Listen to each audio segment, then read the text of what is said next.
Is Carlos Alcaraz turning his back on Spain?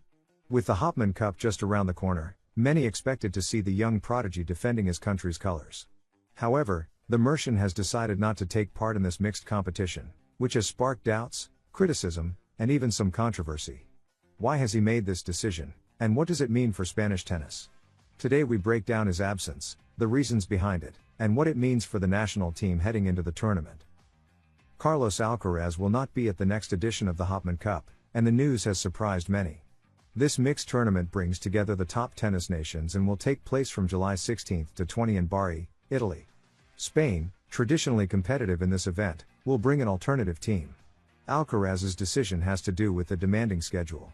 The clay court season has been brutal, and with Wimbledon ending just 3 days before the start in Bari, the change in surface and physical recovery would be unsustainable. The Mercian is prioritizing his health and long-term performance. This isn't the first time a top player has opted out of such competitions to preserve their body. At 21, Alcaraz already understands that the professional calendar is a trap for the body, with constant travel, surface changes, and little room for rest. On top of this is his recent adductor injury, which forced him to withdraw from the Mutua Madrid Open and puts his participation in Rome in doubt. So, although the decision may seem unpatriotic to some, it's strategic. Carlos is aiming for the big tournaments and doesn't want to risk his form in lower stakes events. Alcaraz's absence adds to that of Paula Badosa, who will also miss the Hopman Cup. The Catalan player has been struggling with physical issues for some time, and her team has chosen to minimize her participation to avoid aggravating her chronic injury. Thus, Spain will head to Bari with a team led by Roberto Bautista and Marina Basals.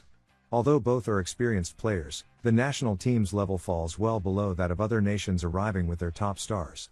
Teams like Canada, with Felix Auger-Aliassime and Bianca Andreescu, or Greece, with Tsitsipas and Papamichael, present much stronger lineups. This leaves Spain with a tough mission. To reach the final, they must overcome Greece and Canada in their group, in a competition played as best of 3 matches per series, 1 men's singles, 1 women's singles, and 1 mixed doubles. Meanwhile, in the other group, France, Croatia, and Italy will compete. Interestingly, Italy is also missing its number 1, Jannik Sinner, for reasons similar to Alcaraz's. Still, they will count on Jasmine Paolini, currently ranked world number 5, which gives them a significant edge on the women's side.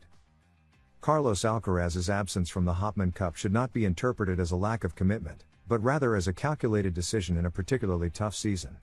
With Wimbledon and Roland Garros as priorities, the Mercian seeks to protect his body and avoid new injuries. Despite criticism, professional tennis demands sacrifices, and knowing when to compete is as important as knowing how to.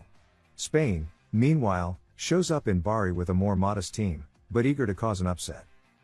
Is Carlos Alcaraz ready to conquer clay again? After several weeks of uncertainty due to injury, the young Spaniard has made a strong return in Rome, training intensely at the Foro Italico. His absence from the Mutua Madrid Open left many questions unanswered, but now the Mercian seems determined to silence all doubts with his racket. How has his return to the courts been, and what are his expectations for Roland Garros? Stay with us, because we're breaking it all down, step by step. Carlos Alcaraz has successfully completed his first training session in Rome, a key moment after withdrawing due to adductor discomfort. The world number 3 trained with Flavio Cobolli, currently ranked 34 in the ATP, in a session eagerly awaited by both fans and the player himself. After the injury sustained in the final of the Conde de Godó against Holger Rune, the big question was how his body would respond. However, his first hits at the Foro Italico showed promising signs. The court was packed with fans eager to see him back, in a typically passionate Italian tennis atmosphere. The last time Alcaraz was in Rome was in 2023, when he fell in the 3rd round to Hungarian player Marozsan. In 2024, he missed the tournament due to a forearm injury, so this return represents more than just a comeback. It's an opportunity to build competitive rhythm right before Roland Garros. Moreover, he's arrived with enough time to acclimate, unlike the rushed pressure of recent tournaments. The training with Cobolli, symbolic for coinciding with the Italian's birthday, allowed Alcaraz to test his physical state under real conditions against a mid to high level opponent. Next Friday, Carlos Alcaraz will debut at the Rome Masters 1000 against either Japanese player Yoshihito Nishioka or veteran Serbian Dusan Lajovic, who entered the draw after Jan-Lennard Struff's withdrawal. In principle, the draw has been kind to the Spaniard, giving him a chance to warm up before facing the top seeds. Still, each match will be another test to confirm his full recovery. Alcaraz is not just playing to progress in Rome, but to arrive with full rhythm and confidence in Paris, where he hopes to win his first Roland Garros title, one of his biggest dreams. But another name floats in the Roman air, Jannik Sinner. The world number one returns after a 3-month suspension, and like Alcaraz, has chosen Rome as the place for his official comeback. Although both are more focused on fine-tuning their games ahead of the French Grand Slam, their simultaneous presence at this tournament raises the possibility of a much-anticipated duel. For fans, it would be a perfect appetizer before the great battle in Paris. For now, the two observe each other from a distance, each focused on recovery and strategy. Carlos Alcaraz has, at least for now, left concerns about his physical condition behind. His return to training in Rome has been positive, surrounded by a crowd that confirms the Mercian remains one of the biggest attractions in world tennis. The Italian tournament will be key not so much for the title, but for its value as final preparation before Roland Garros. With his body responding well and motivation intact, all signs point to Alcaraz being ready to compete at the highest level in the season's most demanding Grand Slam. Can a tennis champion afford to unwind with parties and social life? Carlos Alcaraz, the young Spanish prodigy, has sparked an intense debate with recent comments about how he balances professional pressure with moments of relaxation. Between criticism and support, voices in the circuit are divided. Is it wrong for a player to party like any other young person? Or is knowing when to stop part of the success? Today we'll explain how this controversy is shaking the tennis world. Carlos Alcaraz recently admitted that, to stay mentally healthy, he needs to disconnect, go out with friends, and even enjoy partying.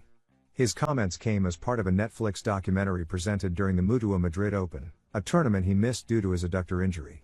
This candid revelation triggered a wave of commentary. Some, like Roberto Bautista or Jack Draper, expressed skepticism about that approach. The demands of the circuit and the need to stay at the top seem at odds with a more relaxed lifestyle. However, not everyone agrees. Fran Cerundolo, the Argentine who recently made a brilliant semifinal run in Madrid, has come out in defense of the Mercian. For Cerundolo, Alcaraz is simply acting like any young star who must balance their professional and personal lives. Already world-renowned, Carlos can hardly live a normal life, and Cerundolo understands that finding those moments of privacy and disconnection is vital. He admits doing the same, saying that spending time with friends and family helps him perform better on court. Cerundolo's support offers a different perspective, one that humanizes elite tennis players. After all, Carlos Alcaraz is just 21, an age when most young people are exploring their identity, building friendships, and making mistakes. But he does all this under the scrutiny of the entire world. It's only natural that he seeks ways to unwind.